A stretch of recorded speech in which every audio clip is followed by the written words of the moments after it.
بسم الله الرحمن الرحیم. قدرمندو لیدونکو او اوریدونکو او ګرانو هیوادوالو سلامونه او احترامات مې ومنئ. نن 28 د جنوري کال 2028 چې د دوشنبه ورځ سره سمون خوري ستاسو په خدمت کې حاضر یم.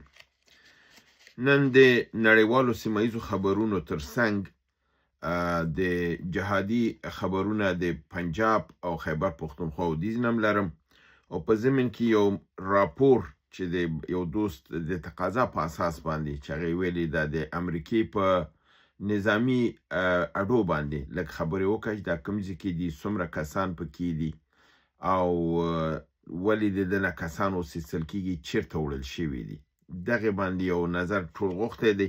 نو نن دا موضوع مې هم د توقف کړی ده. مهم هم ده ځکه چې مسله د ایران او د اسرائیل او د امریکای د جنگ ده، سیمه ټول په حساب خطر لاندې ده. نو د اساس باندې دغه مراکز چې خپل د اسلامي نړۍ په سینه پراته دي او د اسلامي نړۍ لپاره د دښمنۍ باعث ګرځېدلي دي چې دا ول اسلامي نړۍ فرضاً دوره ناتوانه ده چې د دې په سینه باندې دا دښمن پروت دی او د امدیز نه کار اخلي، یعنی د یو ورور د کور نه د بل ورور په کور باندې برید کیږي او د هیڅ هم نشي ویلی او نشي کولی. نړیوال خبرونه به مخکې کم، جهادي خبرونه به وروسته کم او بیا دویمه مرحله کې به د راپور تاسو ته ووایم او په آخره مرحله کې به دغه وکړو. اول خبر دا دی چې اردوغان په یو تنده صریح لهجه کې امریکای ته دا ګواښ کړی دی که چیرته په ایران باندې برید وکړه نو ترکیه به د ایران ترڅنګ ودرېږي او د ایران نه به دفاع کوي. او کله چې دا بیانیه ورکوله دا خبره هم وکړله چې نن په دې خوشحاله دی چې هغه څه چې دوی په کلونو باندې ویلي چې د ملګرو ملتونو او د نړۍ سیستم او قانون چې دی دا متوازنه نه دی، دا په عدالت استوار نه دی، دا په قانون استوار نه دی او چا ورته خبرو ته غوږ نه کېښوده او د دې خبرو ته چا وزن نه ورکو. وایي په دې خوشحاله دی چې نن همدا اواز د اروپا نه راوچتېږي او د ډایوس یا ډیوس د اقتصادي فورم نه یعنی سویس نه دا आवाज اوچتېږي او دی وایي چې اوس ښه ده چې اروپا په دې پوه شوه چې موږ د کوم تیغ لاندې نه تېرېدلو نن هغه تیغ دی خواته اوښتی دی. اشاره یې ما خبرې ته چې ما تاسو ته پرون په خپل په برنامه کې ویلو چې نن په اروپا باندې راغله نو هغه زموږ د درد نه اوس پوهېږي چې په مسلمانانو باندې دا کو ځکه چې امریکای ټول د خلاف د قوانینو نړیوالو قوانینو کار کو، همدا اروپا همدا ناټو به ورسره ولاړه وه او په پټو سترګو به یې منډې وهلې. همدا امریکا د اسرائیل په ذریعه مسلمانان یې ووژل، تباه او برباد یې کړل، دغه ناټو ورسره ولاړه وه. خو نن چې د دوی په سر راغله نن دوی اوس دا وایي چې دا عدالت نه دی، دا غیر متوازن دی او دا د نړیوال د قوانینو نه سرغړونه ده. نو په دې اساس باندې اردوغان دې ته اشاره کړې ده او دا دغه یې کړی دی چې دغه بې عدالتي چې نن دوی ورته متوجه شول، کاشکې دوی مخکې زموږ خبره منلې نو نن به دوی په خپله هم د دغې بې عدالتۍ سره چې په خپله دوی د هغه سره ملګرتیا کوله نه به مخ کېدل.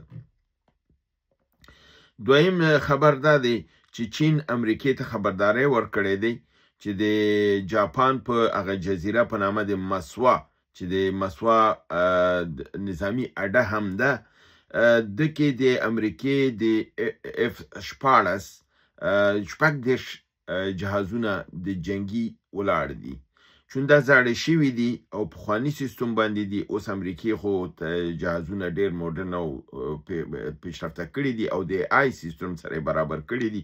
نو په دې اساس باندې اوس امریکا غواړي چې 48 د F-35A F-15A جهازونه په دې ځای کې مستقر کی، یعنی د مسوا په نظامی اډه کې.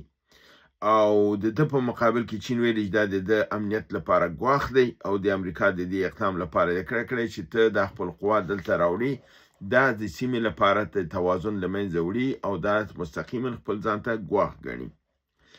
همدارنګې روسیې هم احتجاج کړی دی د امریکای د دغې په مقابل کې چې دی په ټایفون په نامه د میزایلونو سیستم د هم جاپان ته وړی دی، هلته په حساب مستقر کړی دی. او سرګي لاوروف په دې اقدام باندې انتقاد کړی دی، ویلي چې دا توازن د منطقې له منځه وړي او دا مستقیما روسیې ته ګواښ ګرځېږي. دغه سیستم د ټایفون د میزایلونو چې دی دلته وړی دی، نو دی مجبور دی چې د په مقابل کې به دی خپل نظامی اقدام کوي، یعنې دی به هماغې سیمې ته خپل تجهیزات وړي. او تاسو ته که معلومه وي پرون نه وړمه ورځې د روسي جهازونو د جاپان په همدغه سیمه باندې هوایي مانور کړی و او دغه یې کړی و، بیا د جاپان د عکس العمل سره مخ شوي، بیا روسان بیرته خپل بیس ته راګرځېدلي وو. نو په دې رقم د لوی قدرتونو ترمنځ دغه تشنج او جنگ روان دی او لګیا ده تقویه د قدرت دغې کیږي، د تسلیحاتو کیږي. اوس راځم په دې لپاره چې په سیمه کې د امریکې څومره یربیسونه دي، څومره نظامي اډې دي او څومره پوځ په دې سیمه کې دی او څومره پوځ تازه نور اضافه کړی دی. د امریکې 9 نظامي اډې دي دغه د شرق الاوسط کې 9 نظامي اډې دي او په مجموع کې د 40 نه تر 50,000 قواوې ویل کېږي چې د سیمه کې دي. زیاترینه قواوې په دغه کې ده، په قطر کې ده چې د 8 نه تر 10,000 ادا کېږي. هلته په دې نړیوال معلوماتو کې چې دا موږ معلومات راټولو، هلته پوره احصایه نه ورکوي، تخمیني احصایه ورکوي، دې نه تر دې پورې، دې نه تر دې پورې، چې دې کې د هدف دا دی چې اگزاکت فیګر نه ورکوي چې دومره دغه دی تعداد دی. نو ویل کېږي چې یعنې 10,000 پورې په قطر کې دي. نو د اول لویترین میدان او مرکز د دی همدا القطر العدید، یا څوک ورته الحدید وي او څوک ورته العدید وي. دلته په انګلیسي کې چې کوم رقم یې لیکلی العدید، یعنې د عین باندې به یتمن العدید دغه دی نظامي مرکز دی. دا د سنکام د قمنداني مرکزی قمنداني د امریکې باندې هم مشهور دی. دلته زیاته کوم شی چې زیات د ساتي ډرونز دي چې د ډرون نه په سیمه کې استفاده کوي. افغانستان باندې د همدغې ځینې ډرون راغلي دي. B-52 تیارې چې بم غورځوي، دا چون ډېر غټې تیارې دي، هر ځای کې نشي تللی، نو د ده لپاره دا تیارې هم دلته دي. او د سلو د تیارو لپاره دغه هم لري، د هنکرونه لري، کوم ځای کې جهازونه ساتل کیږي، یعنې لویترین بیس دی چې 100 تیارې دا په یو وخت کې ساتلی شي. بل د ده هغه رنوی چې دا ویل کیږي چې په د عربي سیمه کې لویترینه رنوی ده چې 3,250 متره اوږدواله لري او په دې باندې غټې تیارې په اسانۍ باندې کوزیږي بدون د کوم تکلیف نه. دا په سیمه کې لویترین دغه دی. دویم بیس چې د دوی دی هغه د کویت په نامه د یو نظامی کمپ دی، یعنی کمپ عارف جان په نامه باندې دی چې په 1999 کې جوړ شوی دی او دلته د دې نظامی قوا دي. او بل هوایي اډه چې ده ایربیس چې دی السلیم په نامه باندې چې دی کې جټ فایټرونه دي، ترانسپورټیشن تیارې دي. او همدارنګه د احمد الجبیر په ایرپورټ کې د لاجستیک دغه ایربیس دی چې هلته یعنې لوجستیکي دغه چې دي ترتیبات د دغې سیمې نه نیول کېږي په د کوم ځای کې ضرورتي او د دې نه برابرېږي. همدارنګه د بحرین نظامی اډه ده، دلته نه تنها چې د پیاده نظامی عسکرو اډه ده، دلته د بحري قواو اډه هم ده په نامه د نیول سپورټ اکټیویټي. دغه پنځم په نامه د 5th فلیټ بیس، یعنی 5مه بحري قوا د امریکې چې ده مرکز دلته ورته جوړ کړی دی. او نظامی هوایي د F-16 هوایي اډه چې ده په سیمه کې دا د شیخ عیسی ایربیس دی چې F-16 تیارې دلته ساتل کیږي. همدارنګه د UAE یونایټډ عرب امارات الدفرا ایربیس دی چې دلته د F-15 تیارې دي، F-20 تیارې دي او ISR هغه تیارې چې فرضاً دغه کوي څارنه کوي. او بل عین حال کې هغه تیارې لکه C-115 KC-115 دي چې پټرول سپلای کوي، هغه په دې ځای کې ودرول کیږي او د دې ځای نه کیږي. او د دې میدان هوایي اصلي وظیفه ده د هرمز د تنګې څارنه ده. هرمز تاسو ته معلومه ده د ایران تنګه ده او د دې څارنه امریکا د دې ځای نه کوي. په عراق کې 3 نظامی اډې لري. یو دی په اربیل ایربیس دی، بل بغداد ایرپورټ ایربیس دی، او بل عین الاسد په آلنبار ښار کې ایربیس دی، چې د اربیل ایربیس نه د شمال د عراق او د سوریې کنټرول پې کوي. العین الاسد د الانبار ښار نه د دوی د خپل قواوې ویستلې او دی منتقلې کړلې د عراق سرحد ته، د آخري سرحد ته چې په ایران سره دغه کېږي، په نږدې سرحد ته هلته انتقالي کړي دي. نو دغه یو نظامي اډې له منځه وړې ده، د دې نفر هلته منتقال کړل. دا 2 نورې چې دي اربیل ایربیس او بغداد ایرپورټ، دا اوس هم د امریکې په اختیار کې دي. په مجموعاً کې 2400 قوا دی په عراق کې لري، او په همدغومره قوا په کویت کې هم لري. نو دغه رقم دغه 50,000 قوا چې ما تاسو ویلې، دا په دغه سیمه کې تیته ده. د هر مملکت احصایه مکمله دقیقه نه ده، درسته نه وي. په سعودي عربستان کې په نامه د پرنس سلطان یعنی شاهزاده سلطان ایربیس دی، هوایي اډه ده چې دلته د پیټرایټ میزایلونه د دې کې د سیمې لپاره نصب شوي دي. د ایر ډیفنس سیستم، د هوایي ډیفنس سیستم د سیمې د څارنې لپاره دې کې دی. د اواکس رادار سیستم چې ایران په کنټرولوي، د دې سیمې نه په کنټرولېږي، یعنی عربستان سعودي ته د ایران د کنټرولولو، لکه څنګه چې تاسو ویلې چې د هرمز کنټرول د عرب اماراتو نه کېږي، د ایران خپله خاورې کنټرول د عربستان سعودي د دغې ځای نه کېږي. په اردن کې په نامه د موافق السلطي ایربیس دی چې د ازرق په ښار کې دغه لري. د بیس دنده د شام او د عراق د اوضاع کنټرولول دي. دغه بیس په 24 د می 1981 کې جوړ شو.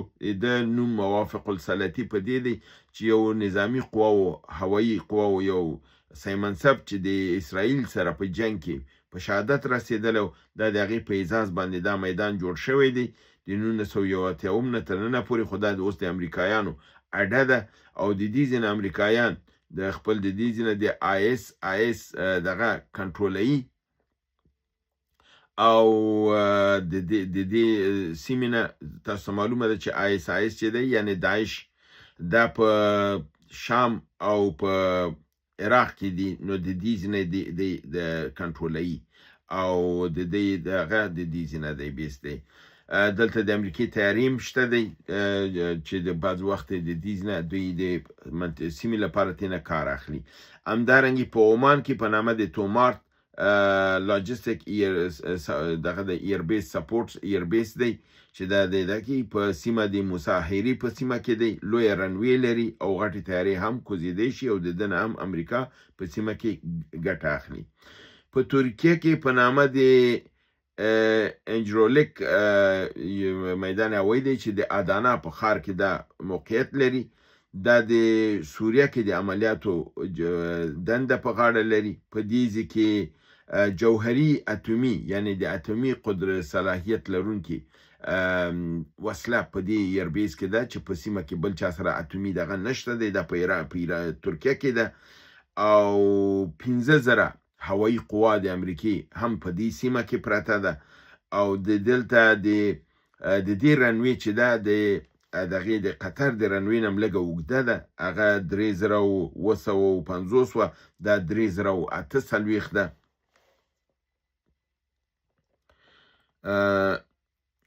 نو دلته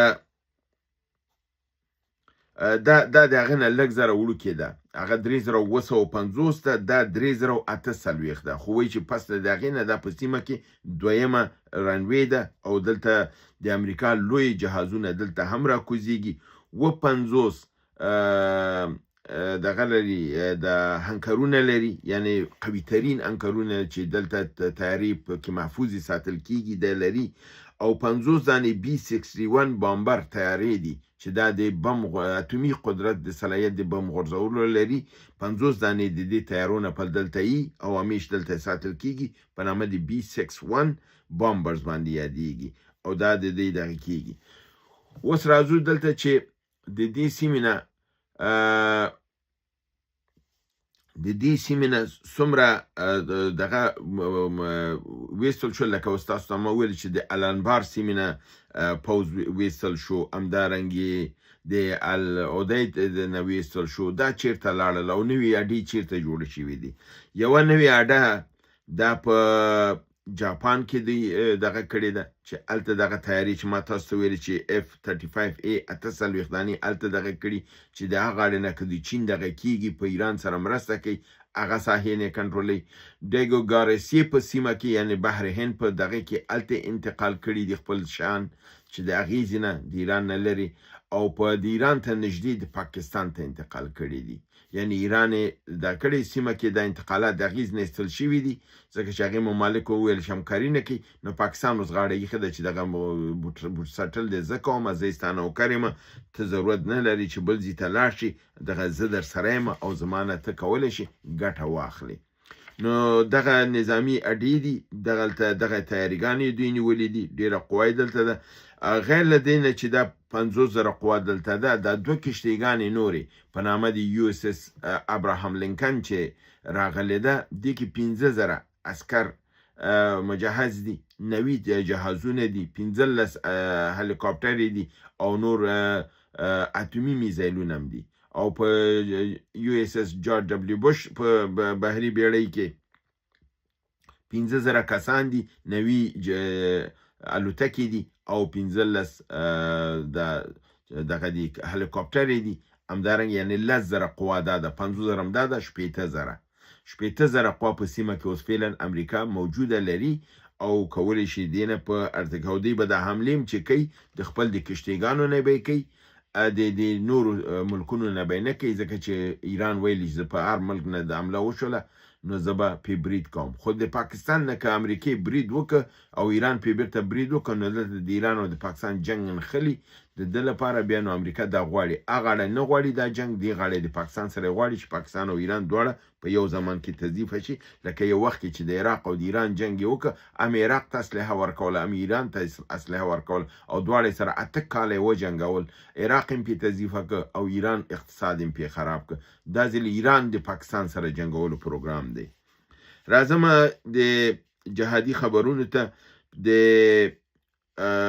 پنجاب کې د خانپور په سیمه کې فتحګړ ساحه کې په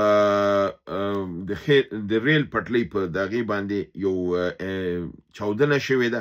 دا چاودنه د قطار چې و، دا نظامي قطارو د عسکر او د افرادو د انتقال لپاره د ریل نه کار اخیستل کېده، په دې باندې بم الوځول شوی دی، د پټلۍ نه ریل وتی دی، ډېر کسان پکې ټپیان دي او ډېر پکې زخمیان دي او په حدود 80 تنه د نظامیانو نه اسیران شوي دي او دغه چا چې د عملیات کړی دي که مجاهدینو، ځکه ډله اعلان نه ده معلومه، نو دی 80 کسان د دوی نه اسیران هم ځان سره راوستي دي. په وزیرستان شمالي کې ګړیوم ولسوالۍ شکتوی سیمه کې مجاهدینو د پیکا او سنایپري برید کې یو عسکر وژلی دی. بنو ولایت بکاخیل ولسوالۍ روسروټ سیمه کې 2مه ورځ هم جګړه روانه ده، مجاهدینو ته د دعا غوښتنه کړې ده. په ټانک خاص ولسوالۍ کې وانا اصلي روډ باندې مجاهدینو پر پوځي کاروان برید کړی دی، یو پوځي ګاډی زیانمن شوی دی او د مرګ ژوبلې خبر هم شته دی. پېښور ولایت بډابیر ولسوالۍ ځنګلي سیمه کې پر پولیس باندې هدفمند برید شوی دی او وژل شوی دی. پرون بنو ولایت میرانشاه ولسوالۍ کې هم د مزنګ چوک سره په پولیس باندې سره مقابله وشوله، یو پولیس پکې وژل شوی دی. دا و د نن ورځې زمونږ برنامه او پروګرام دغه معلومات چې تاسو سره مې شریک کړه. خدای وکړي ستاسو د معلوماتو او د ګټ ور وګرځېږي. تاسو نه هیله لرم چې خپل دا چینل سبسکرایب کړئ، لایک کړئ او دوستانو سره شریک کړئ. تر بل برنامې چې تاسو حضور ته حاضرېږم، تاسو په لوی پروردګار د عالمیانو سپارم. وما علینا الا البلاغ.